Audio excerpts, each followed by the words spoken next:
Welcome back to Barbaric. I hope you're doing well. Fall is quickly approaching and I cannot wait. This summer's heat has been kicking my ass and I'm so excited for the cool weather.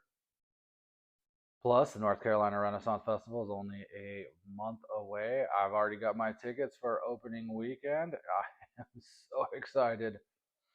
And then, of course, we've got Halloween creeping up on us, right? The kinkiest and unironically my favorite holiday of the year. Anyways, so whenever I tell somebody what it is I do, what it is I'm interested in, if I don't get flat out like, you looks, I inevitably get a variant of the same question, which is, what would you recommend as something I should get to get into the kink world? Well, that answer every single time is the same. Get a flogger. And the reason why, for me, in my opinion, is the versatility that a flogger allows. I'm gonna go ahead and I'll list off a couple just quick reasons why I like and why my pick is the flogger. So the impact. Start there. Floggers hit relatively soft. And by that I mean they can have a sting, and if you go full torque with it, obviously it's gonna hurt just like if you do that with anything. But for the most part, with a normal, light to medium impact hit, you're barely gonna feel it. And if you do, it's that. Do it again. So that's one right there. Just that versatility of impact. They're ideal for somebody who might not like pain, somebody who wants very light impact. Flogger will be perfect for that. Also, if you don't know what your threshold is, right? You've never experienced that, you've never dipped your toes in, a flogger is great because you can start with very light impact and then work your way up to stop. Second reason, most paddles are going to be, you kind of need a partner for them. Not necessarily the case with a flogger. So obviously, you can use a flogger on a partner, it's a lot of fun. But you can also use a flogger on yourself. They're great for kind of just, behind it. If you have more space, not kind of confined like I am, you can get a pretty good hit on yourself. I test my floggers out a lot like that. Third, you can use this on just about any part of your body. Not necessarily the case with a regular paddle. A regular paddle, you've got a handful of spots you're going to want to use it, and you're going to avoid it in just about every other spot. Not with a flogger. So flogger, as you saw, back, leg, arm, fine. Any part of the body, really. I mean, I'd avoid the face. That's just because of the eyes and the head. Because why in the hell would you do that? But to each their own, right? But I mean, kind of, neck down, fair game. Four, I love this. It's not just an impact toy. Don't believe me? Do this. Get yourself a flogger, preferably a suede one. Get your partner, get them in the dark, get them blindfolded, restrained, whatever you want. Take the flails and just lightly drag it across their body. Try that, and trust me, you will thank me later. Five? We're on five? I think we're on five. Okay, five. Audio stimulation. If you're like me, audio does it, right? What's the point of silence? I need to hear something. Something. So a flogger is going to sound loud. I often tell people a flogger is a lot of bark with very little bite. And what I mean by that is a flogger is loud. A flogger sounds like it hit hard, like it hurt, but it didn't. Um, Short, quick example I will show you.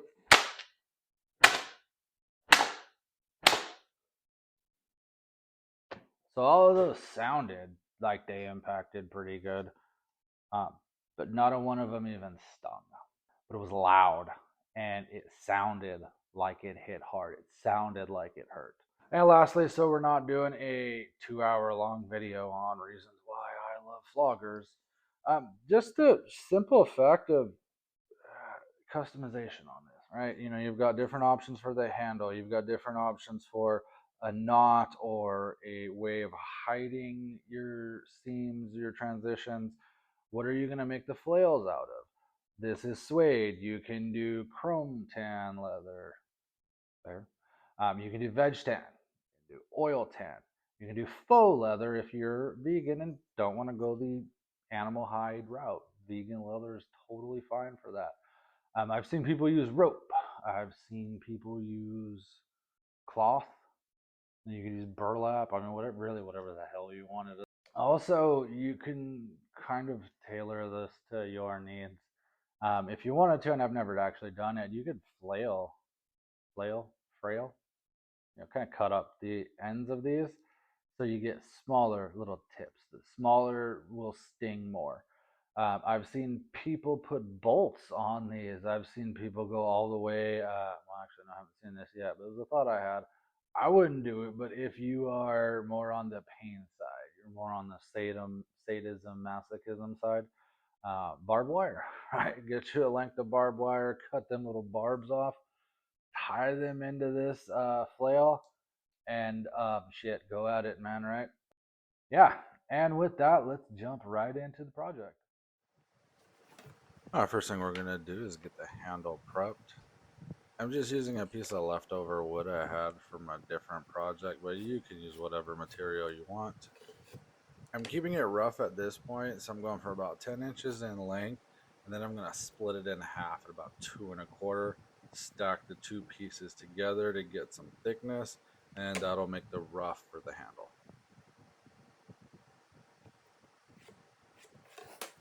Now over to the miter saw to get it cut down. This saw is good for cross cuts, but I would not recommend using it like I'm about to here.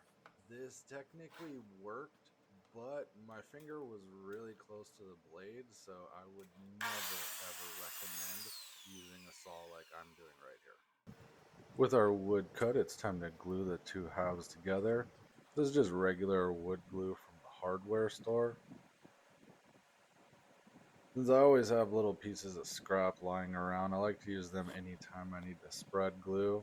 Saves on a brush. Then I'm going to get the two pieces clamped together. Directions for the glue says to let it sit for 24 hours before heavy use, but I had shit to do, so this ended up sitting for a week. As always, before I get to cutting, I'm going to swap out for a fresh blade. Even though it's a new blade, I still want to strop it a few times.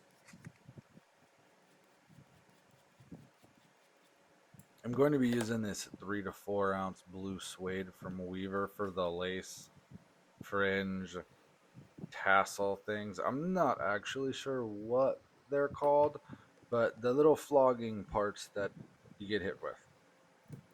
You, of course, can use whatever you want. Just keep in mind what the purpose is. In general, suede is going to be softer and have a lighter impact, whereas if you make it out of veg tan, it's going to bite a little bit more. After I get the leather squared at what I believe is 18 by 20 inches, but don't hold me to that, I'm going to start getting my marking for my tassels. For this one, I decided to go with a 1/2 inch on the width. Marked both ends of the suede, giving myself about an inch, inch and a half on one of the ends. Then I took my straight edge, lined up my markings, and very, very carefully made my cuts. If you've never worked with suede before, let me go ahead and be the first to warn you that suede stretches. So you're going to want to make sure that you're applying pressure to your straight edge and going slow. Also, suede is notorious for dulling blades.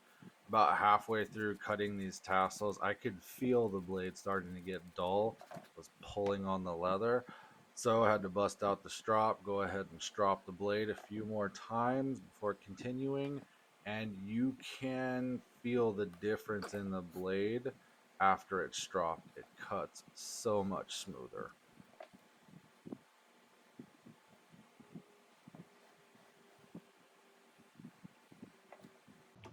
I'm going to run the wood for the handle through my table saw to get it closer to the shape I want, which will save time later.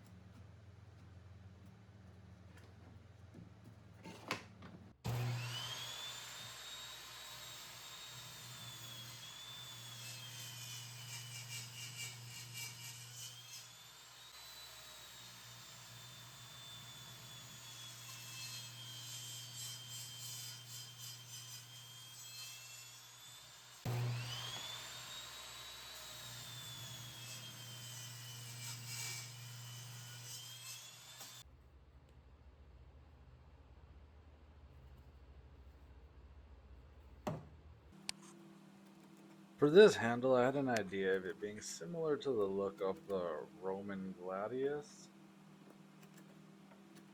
Figured can't be that hard, right?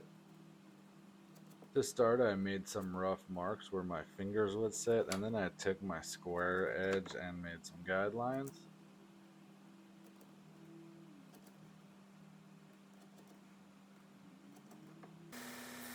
For some unknown reason, I decided to knock the edges off.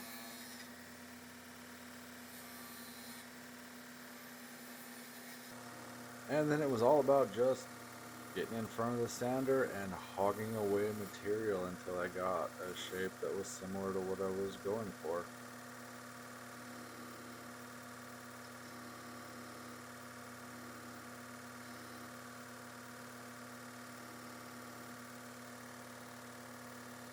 As you can see here, woodworking is not my forte.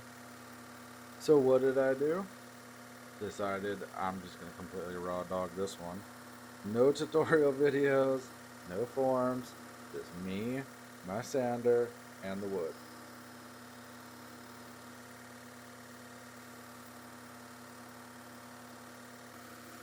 And I probably did this completely wrong, but in the end, I got something that was pretty close to what I had envisioned in my mind. So with that said, I'm calling this a win.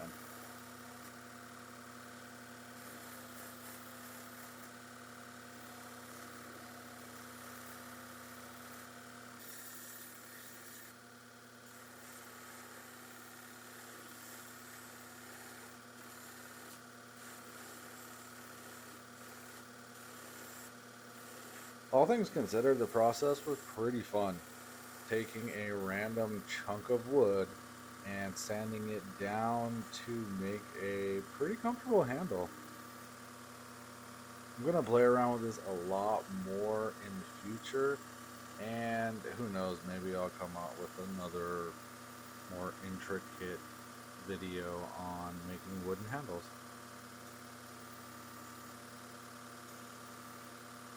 Is it just me or did this come out looking a hell of a lot like the Elder Wand? Which, of course, is exactly what I was going for. So it's a little thin, but I'm not worried about it breaking. It is solid enough.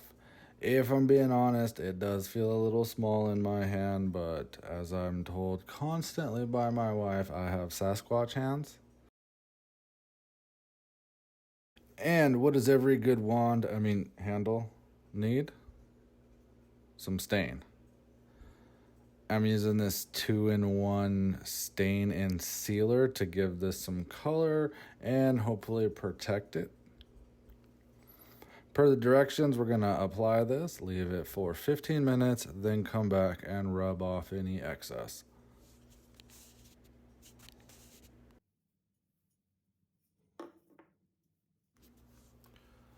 After rubbing the excess stain off and giving the handle plenty of time to dry, it's time to assemble the pieces.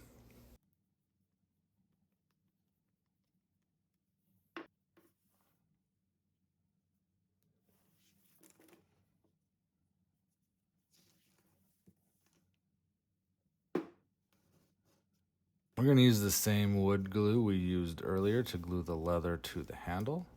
After applying some glue to the tip, I'm going to start to wrap the leather around the handle.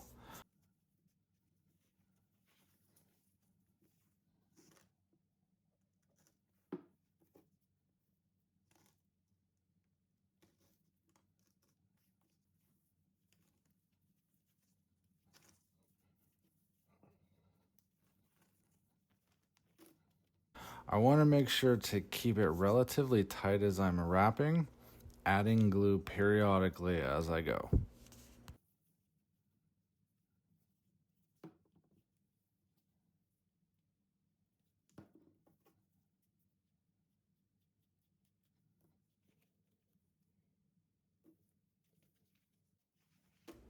What I don't want is the tassels flying off the handle on the first use.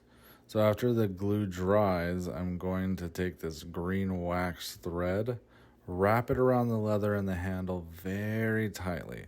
This should help to ensure that it doesn't come apart. Really, the only thing we need to do is add some cord to the handle so that we can put our hand through and have a way to hang this.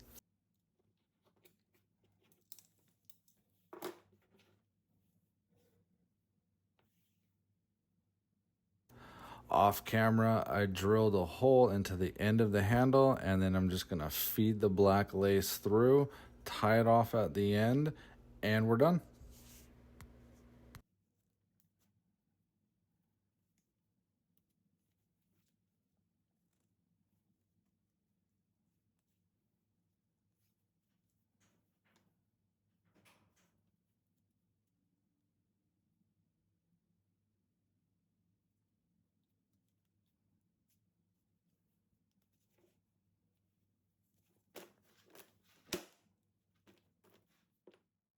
Hey. So this would normally be the end of the video where I thank you for watching, yada yada yada, all that. But I needed to jump in because I couldn't leave that project the way it was. Some of you may have noticed that the little piece that I had right here looked like shit in that last shot, and that's because it did. That was a classic case of I was tired, I wanted to finish this project, and I went for the quick route instead of the correct route. So what I did was just grab a piece of leather that I had, kind of a scrap strip that I had that was wide enough, skyed it down, wrapped it around, glued it, hoped that it would hide the transition and the thread and look good. Well, it hit it, but it looked like shit. So after I got in my office, I ripped it off and decided I was just going to tie a Turk's head knot on it. So that's what you're about to see is a little couple little clips on me cutting the lace because you cut the lace yourself for this, and then me trying to tie this is what I'm gonna call it because it was terrible footage. I ran into a bunch of problems doing this. Took me hours to do before I got it right. Maybe later I'll come out with another video on how to actually do these where I'm partially useful because this is going to be a hey, look at what I'm doing and less of this is how you do it. So I hope you enjoy. Before I can get the knot done, I need to cut some lace. So I've laid out some black suede leather. As you can see, I've used this hide to make a lot of lace. Borrowed this bowl from the kitchen and I'm gonna press it into the leather. Suede is really good about taking an impression. I don't know if the camera picked this up, but there is the outline of the bowl. It's just faint enough that when I look right, I can see it. So I am able to trace that line with the knife and get a relatively decent circle cut out.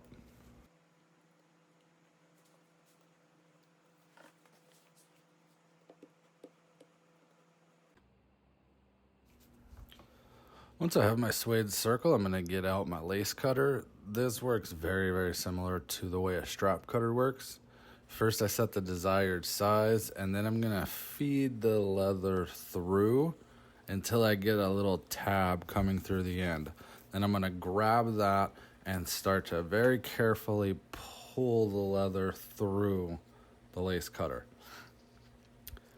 Now, you do want to be very careful when you're doing this because it is easy to pull the lace right out and have it cut inconsistently. So you want to make sure that you are controlling the way that it comes through so you do get a consistent width throughout the whole piece of lace.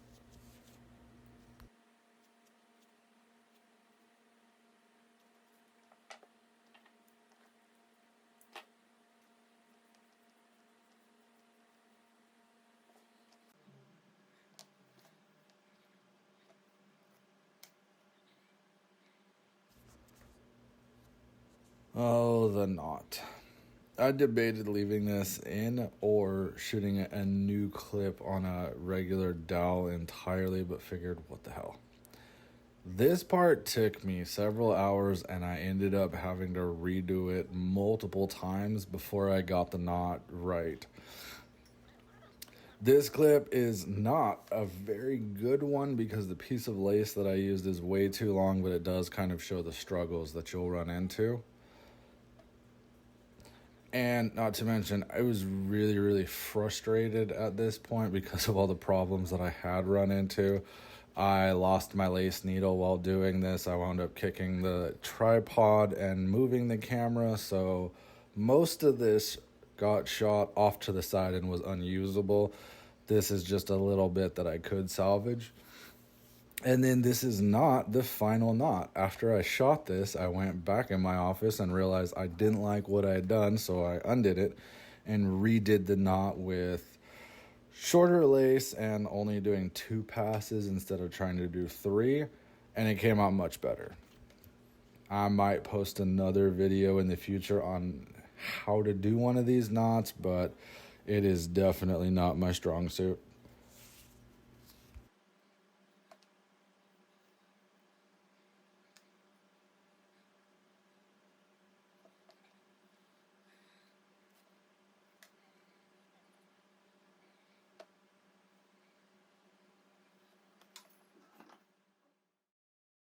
Thanks for making it to the end.